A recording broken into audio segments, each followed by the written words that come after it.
안녕하세요. 보험은 김상진입니다. 입안에 상처가 생기면 대부분 이렇게 생각합니다. 피곤해서 구내염이 생겼나 보다. 며칠 지나면 괜찮아지겠지. 그런데 여러분, 입안 상처가 2주 이상 낫지 않는다면 그냥 넘기시면 안 됩니다. 오늘은 우리가 흔히 구내염으로 착각하기 쉬운 구강암 초기 신호에 대해 쉽게 정리해 드리겠습니다. 먼저 구강암은 입안과 입 주변에 생기는 암을 말합니다. 입술, 혀, 잇몸, 입천장, 입안 바닥, 볼 안쪽 어금니, 뒤쪽 부위 등 입안 여러 부위에서 발생할 수 있습니다. 구강암이 무서운 이유는 처음에는 단순한 염증처럼 보일 수 있다는 점입니다. 입안이 헐거나 혀가 아프거나 작은 상처처럼 보여서 대수롭지 않게 넘기는 경우가 많습니다. 하지만 다음과 같은 증상이 있다면 꼭 확인이 필요합니다.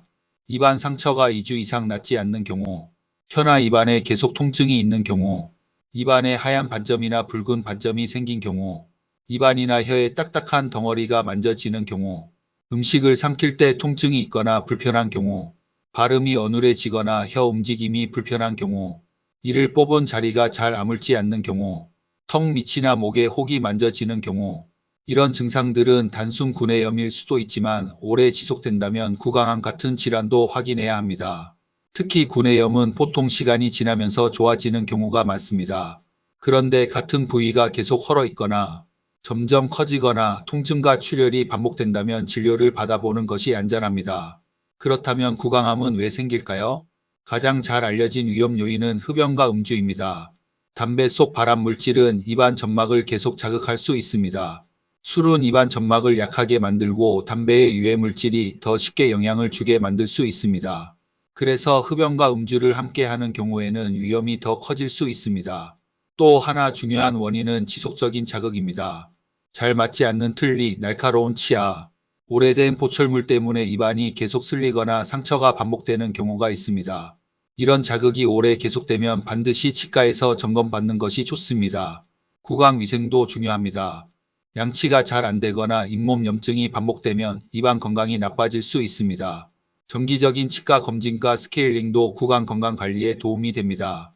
또 최근에는 HPV, 즉 인유두종 바이러스도 일부 두경 부항과 관련이 있다고 알려져 있습니다. 다만 모든 구강암이 HPV 때문에 생기는 것은 아니기 때문에 위험 요인을 줄이고 이상 증상을 빨리 확인하는 것이 중요합니다. 구강암이 의심되면 병원에서는 입안 병변을 직접 확인하고 필요하면 조직 검사를 진행할 수 있습니다. 암의 크기나 깊이, 림프절 전이 여부를 보기 위해 CT나 MRI 같은 영상검사를 시행하기도 합니다.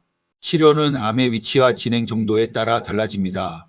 초기에 발견되면 치료 범위가 상대적으로 작을 수 있지만 늦게 발견되면 혀나 잇몸, 턱 주변 조직까지 넓게 수술해야 하는 경우도 있습니다. 구강암 치료가 어려운 이유는 입안이 단순한 기관이 아니기 때문입니다. 우리는 입으로 먹고 말하고 웃고 표정을 짓습니다. 그래서 치료 후에는 발음, 식사, 삼킴 기능, 외형 변화까지 영향을 받을 수 있습니다. 경우에 따라 수술 후 재건 수술이나 재활 치료가 필요할 수도 있습니다. 그래서 무엇보다 중요한 것은 조기 발견입니다. 입안은 거울로도 확인할 수 있는 부위입니다. 양치할 때 혀 옆면, 혀 밑, 잇몸, 볼 안쪽, 입천장을 한 번씩 살펴보는 습관이 좋습니다. 특히 다음 문장은 꼭 기억해 주세요. 입안 상처가 2주 이상 낫지 않으면 확인해야 합니다.